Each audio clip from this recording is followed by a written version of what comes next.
parents brought us up, to the most important thing you could do in life was to be useful.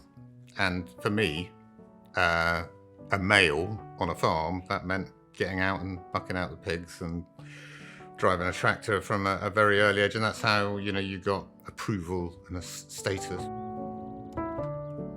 Well, I did go to Oxford to study agriculture, and I think surprisingly to many, including myself, got a first. And I came back to the farm and started milking the cows again at the weekends. It became apparent that I was just excessively independent, and I wasn't going to farm in partnership with anyone, not with my brother, not with my parents. So I left. I went and bought myself a snappy suit and got a job as a management consultant. And there I was, giving strategic advice to ICAEW's marine chemicals division, 3 months after I was mucking out pigs and milking cows. But I was just a fish out of water, really. Came back to the farm in 1986. My dad had been mainly a dairy farmer. He'd been selling this white stuff that a truck came and picked up and took away and was sold in the supermarket. Nobody knew where or at what price or whatever. It was a total, it was a commodity. And I'd seen him on the verge of bankruptcy for decades. And combining that with what I'd learned as a management consultant, which was really anyone who thinks that just by being the most efficient producer that will guarantee your future. There is always someone who can produce it cheaper somewhere in the world. And the only security really comes from being in control of your own market. And there was already a very nascent market for organic food, particularly in the town Totnes where I grew up, which was very alternative and very green. I went around and spoke to a few organic growers. The philosophical commitment to organic really came later, though. I have to say, when I started, it was a way of avoiding being a commodity producer more than avoiding the pesticides. Over the years, I've become more and more committed to the whole philosophy that, we share this planet not just with 7 billion other people, but with countless organisms. And I want to be a part of that. I don't want to be sitting above it, dominating it and destroying what's there. In the early years, it was incredibly tough. Most successful entrepreneurs are just a bit bonkers, actually. There's something inside them, a deep, deep insecurity, in my experience. So when I started, I had no idea where I was going. The first 20 years of business was just trial and error, really, and a burning need to prove myself, to get my father's approval, which I did finally get when he was on his deathbed. "You've done well, son," he said. I've always been sort of fascinated by what motivated people.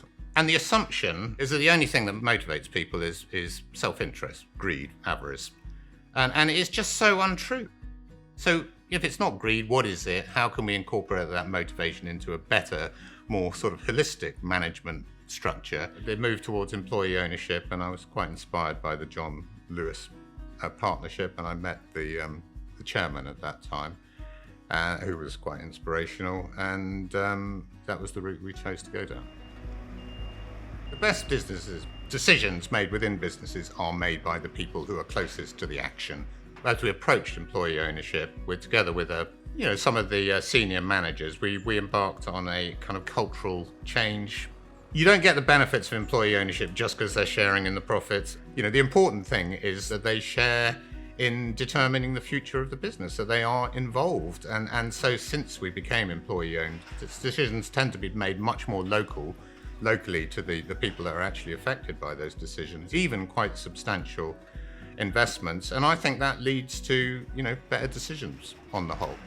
Riverford doesn't feel any more cumbersome or slower or, less slight of foot as a result of becoming employee owned.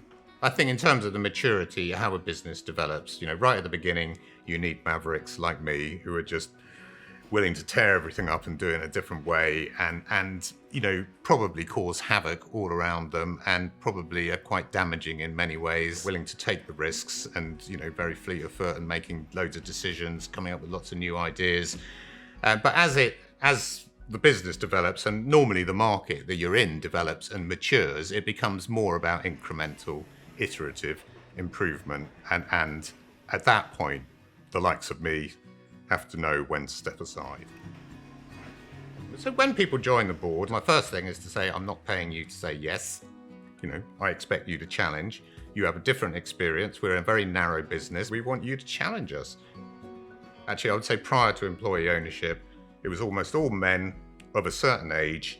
It was macho. Other people came in to give presentations to the board and would be torn apart. I look back on it with great regret and some embarrassment. I knew something was wrong, and we employed a coach who had worked. She had been an opera director, actually, and the culture did start changing.